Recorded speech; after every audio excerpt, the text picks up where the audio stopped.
Oke, Assalamualaikum warahmatullahi wabarakatuh. Perkenalkan, nama saya Henry Ismawati. Kita akan belajar tentang mutasi. Yang pertama ada pengertian mutasi, di mana mutasi adalah peristiwa yang terjadi pada bahan materi genetik, DNA atau RNA, baik pada tingkatan gen atau tingkatan kromosom. Organisme yang mengalami mutasi ini disebut sebagai mutan, sementara penyebab mutasi disebut sebagai mutagen. Nah, selanjutnya mutasi ini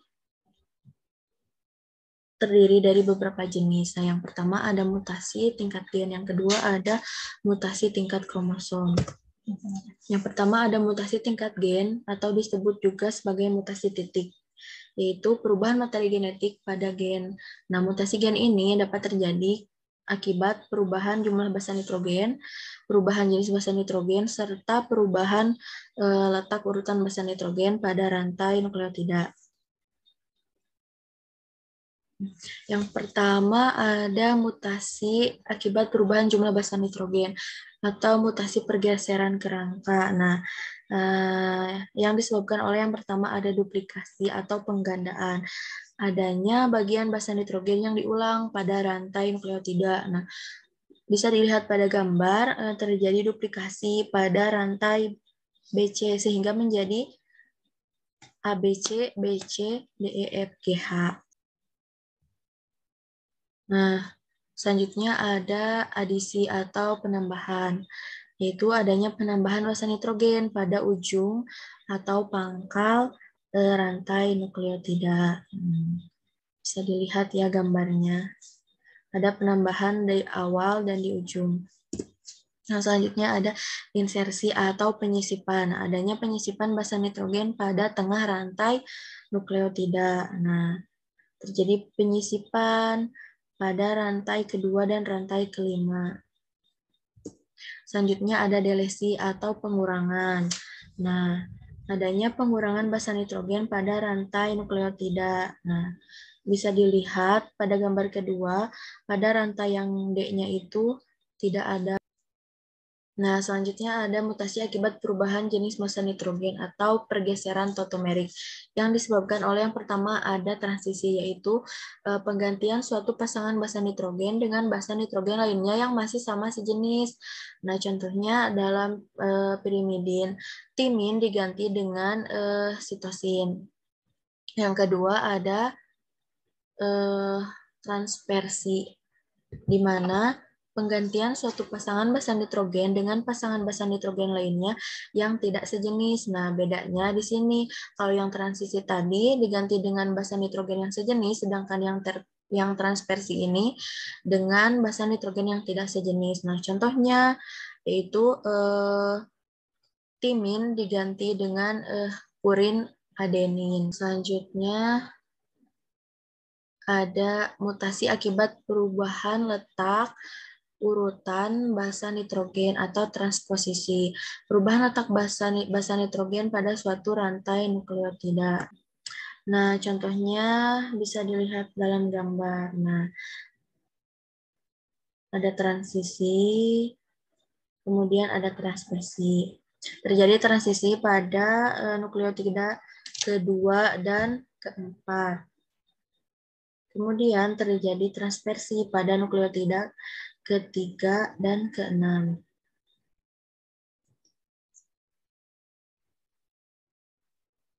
Selanjutnya ada mutasi tingkat kromosom atau terjadi karena perubahan pada bahan genetik, yaitu kromosom merupakan mutasi besar yang dapat terjadi akibat perubahan jumlah struktur kromosom. Pertama ada mutasi tingkat kromosom akibat perubahan struktur kromosom yang disebabkan oleh delesi. Nah, delesi ini adalah hilangnya sebagian segmen kromosom karena patah. Nah, segmen patahannya menempel pada kromosom lainnya yang sama. Sedangkan duplikasi adalah peristiwa bertambahnya segmen kromosom yang berasal dari kromosom yang sama. Kemudian ada inversi, yaitu perubahan urutan letak gen pada suatu kromosom.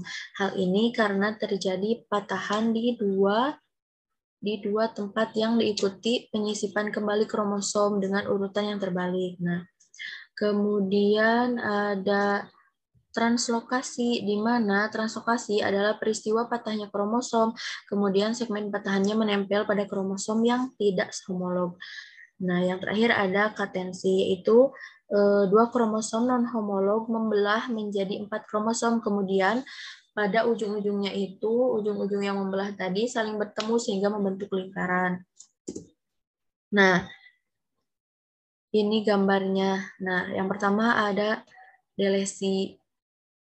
Yang kemudian kedua ada duplikasi. Terjadi duplikasi pada gugus B dan C. Kemudian ada inversi. Nah, BCD menjadi DCB. Kemudian juga ada translokasi. Nah, setelah mereka membelah, kemudian menjadi lingkaran. Nah, selanjutnya ada mutasi akibat perubahan jumlah kromosom. Yang pertama ada haploid atau perubahan jumlah kromosom pada seluruh materi genetik dalam satu set kromosom. Nah, berdasarkan jumlah set kromosom ini, haploid dapat dibedakan menjadi beberapa tipe. Yang pertama ada monoploid atau satu. Nah, organisme yang punya satu set kromosom di dalam sel tubuhnya, contohnya yaitu lebah. Yang kedua ada diploid. Nah, organisme yang mempunyai 2 set kromosom di dalam sel tubuhnya, contohnya seperti kita manusia. Yang ketiga ada triploid. Nah, triploid ini memiliki 3 set kromosom di dalam sel tubuhnya, contohnya buah semangka tanpa biji. Sedangkan yang tetraploid, mereka mempunyai 4 set kromosom di dalam sel tubuhnya. Nah, berdasarkan asal kromosomnya, haploid ini dibedakan menjadi 2 macam, yaitu yang pertama ada autopolyploid. Nah, jika penggandaan sendiri pada kromosom yang sehomolog dari spesies yang sama. Nah, sedangkan allopolyploid ini terjadi jika penggandaan set kromosom non-homolog dari spesies yang berbeda. Nah, allopolyploid ini terjadi karena disilangkan atau dikawinkan antara 2 spesies. Selanjutnya ada aneuploid, yaitu adalah penambahan atau pengurangan satu atau beberapa kromosom pada ploid, sehingga menyebabkan jumlah kromosom suatu individu ini menjadi lebih banyak atau malah menjadi lebih sedikit. Nah, aneuploid ini dapat dibedakan menjadi beberapa tipe. Yang pertama ada nulisomi. Nah, kalau nulisomi ini selnya itu kehilangan 2 kromosom, sedangkan monosomi pada satu sel ini kehilangan 1 kromosom, sedangkan trisomi dalam satu sel memiliki kelebihan 1 kromosom, dan tetrasomi dalam satu sel ini kelebihan 2 kromosom. Selanjutnya ada penyebab mutasi atau yang disebut sebagai mutagen. Mutagen ini terdapat beberapa jenis. Nah, berdasarkan sifatnya. Yang pertama ada mutagen kimia. Nah, contohnya itu ada pestisida dan zat pengawet makanan. Nah, narkoba juga termasuk sebagai mutagen kimia. Nah, yang kedua ada mutagen fisika. Contohnya ada sinar X, sinar ultraviolet, dan juga suhu yang tinggi ini termasuk ke dalam mutagen fisika juga. Yang terakhir ada mutagen biologi. Contohnya infeksi karena virus dan bakteri. Selanjutnya ada jenis mutagen berdasarkan sumbernya. Nah, yang pertama ada mutagen alami. Mutagen alami ini berasal dari alam dan akan menyebabkan mutasi secara alami. Contohnya seperti apa? Contohnya seperti sinar radioaktif, sinar ultraviolet, nah virus, bakteri, dan zat-zat kimia lainnya yang berasal dari bumi. Kemudian yang kedua ada mutagen buatan. Nah, kalau mutagen buatan ini dibuat oleh manusia secara sengaja dan biasanya digunakan untuk keperluan mutasi buatan seperti pestisida, formalin, narkoba, ada sinar X dan juga sinar alfa, dan juga masih banyak lagi yang lainnya. Selanjutnya ada pengelompokan mutasi. Nah, yang pertama ada mutasi berdasarkan sumber asalnya. Nah, Yang pertama ada mutasi alami atau mutasi spontan, yaitu mutasi ini terjadi secara alami dengan sendirinya. Mutasi alami ini bersifat merugikan serta menghasilkan organisme yang bersifat resesif atau letal.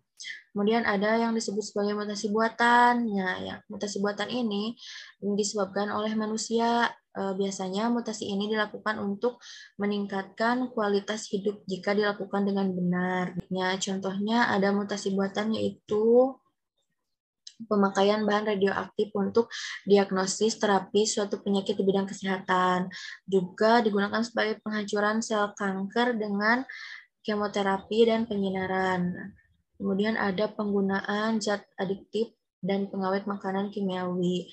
Selanjutnya ada contoh penggunaan alat-alat elektronik, misalnya TV, komputer, dan lain-lain.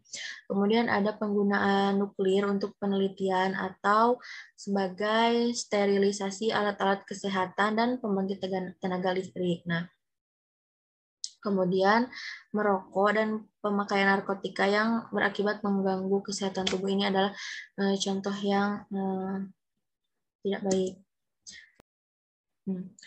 Selanjutnya ada mutasi berdasarkan sifat genetik. Nah, berdasarkan sifat genetik ini, mutasi terbagi ke dalam dua jenis. Yang pertama ada mutasi dominan. Mutasi dominan ini akan nampak pengaruhnya jika dalam keadaan genotip homozigot maupun heterozigot. Nah, yang kedua ada mutasi resesif. Nah, mutasi resesif ini akan nampak pengaruhnya dalam keadaan genotip homozigot. Nah, selanjutnya ada mutasi berdasarkan arah mutasinya. Nah, dapat dibedakan ke dalam dua jenis juga. Yang pertama ada mutasi maju, yang menyebabkan fenotip organisme abnormal menjadi normal. Yang kedua ada mutasi balik, yaitu yang menyebabkan fenotip organisme normal menjadi abnormal. Sebaliknya ya. Selanjutnya ada mutasi berdasarkan jumlah faktor keturunan yang dibedakan menjadi dua jenis. Yang pertama ada mutasi mikro, yaitu mutasi yang terjadi pada sebagian kecil faktor keturunan, sedangkan pada mutasi makro, mutasi terjadi pada sebagian besar faktor keturunan. Selanjutnya ada mutasi berdasarkan peranannya bagi organisme. Nah, dibedakan juga menjadi dua jenis. Yang pertama ada mutasi yang menguntungkan, yaitu mutasi yang menghasilkan organisme yang adaptif bagi lingkungannya. Selanjutnya ada mutasi yang merugikan, mutasi yang menghasilkan organisme bersifat tidak adaptif bagi lingkungannya. Pada manusia normal ini kita memiliki 22 pasang kromosom. Nah, bisa dilihat ya pada gambar susunan kromosom pria normal, sedangkan yang gambar sebelahnya itu susunan kromosom wanita normal. Selanjutnya ada kelainan pada manusia akibat mutasi. Yang pertama ada sindrom Patau. Nah, mereka itu memiliki 45 kromosom XY jika pada laki-laki dan 45 XX pada perempuan. Kalau pada manusia normal itu kan ada 46 kromosom. Nah, mereka itu hanya memiliki 45 kromosom. Nah, ciri-cirinya yaitu ada bibir sumbing, kepalanya kecil, mereka tuli juga, kemudian mereka memiliki IQ yang rendah, mereka mengalami galaktosemia, mengalami cacat mental, masih banyak lagi ciri-ciri yang lainnya bisa dibaca. Selanjutnya ada sindrom Edward. Nah, mereka ini memiliki 47 kromosom, di mana mereka memiliki ciri-ciri kelainan alat atau tubuh organ dalam. Nah, bisa dilihat pada gambar ya, memiliki mulut yang kecil, mengalami keterbelakangan mental, dan juga di antara jari tangannya itu ada selaput seperti pada bebek ya, ada selaputnya. Nah, mereka juga mengalami kelainan jantung. Masih banyak lagi ciri-cirinya bisa dibaca. Selanjutnya ada sindrom Down. Nah, mereka ini memiliki 47 kromosom. Dengan ciri-ciri jari-jari tangannya itu pendek dan tebal. Nah, atau mereka disebut sebagai tapak monyet dan juga memiliki tubuh yang pendek, wajahnya bulat, kemudian kepalanya lebar dan mulutnya itu mereka selalu terbuka dan memiliki lipatan pada kelopak matanya ya. Hidung dan mulutnya biasa, tapi mereka memiliki IQ yang rendah. Selanjutnya ada sindrom Jacob. Nah, mereka ini sama memiliki 47 kromosom dengan ciri-cirinya yaitu mereka itu sadis, berperilaku kasar, agresif, dan wajahnya itu juga menyeramkan dan sangat menakutkan, memiliki watak kriminal, dan mereka itu biasanya antisosial juga. Nah, IQ-nya itu di bawah normal. Mereka juga bisa kalau tidak ditangani, mereka bisa menjadi perampok, pemerkosa, pembunuh. Astagfirullah ya. Selanjutnya ada mutasi dalam mekanisme proses evolusi. Nah, mutasi dapat menyebabkan perubahan gen maupun kromosom sehingga menimbulkan terjadinya perubahan-perubahan sifat pada tingkat sel sehingga individu dan menyebabkannya adanya variasi sifat yang menimbulkan keanekaragaman suatu organisme. Nah, jika perubahan terjadi secara terus-menerus dapat menginisiasi terbentuknya spesies baru dengan sifat yang berbeda. Nah, inilah yang dikatakan sebagai proses evolusi. Mungkin sekian yang dapat kita pelajari hari ini. Silahkan disimak dan juga terus diulangi sehingga kalian menjadi pengerti. Wassalamualaikum warahmatullahi wabarakatuh.